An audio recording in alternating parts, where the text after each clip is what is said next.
This is the installation of the 3-band and 2-band emergency cummerbund doff kit.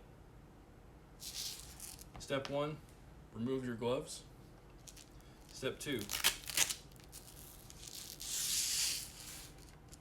pull the release cord out like so.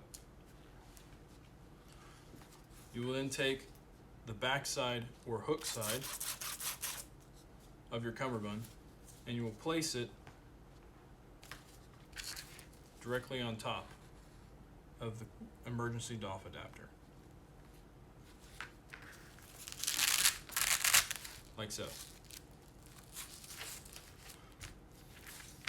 Once you've done that, fold the handle back over and Velcro it down, and it is properly installed. Now, if you want to quickly release your cummerbund from your carrier, you simply need to pull on the handle and it will pull out the cummerbund.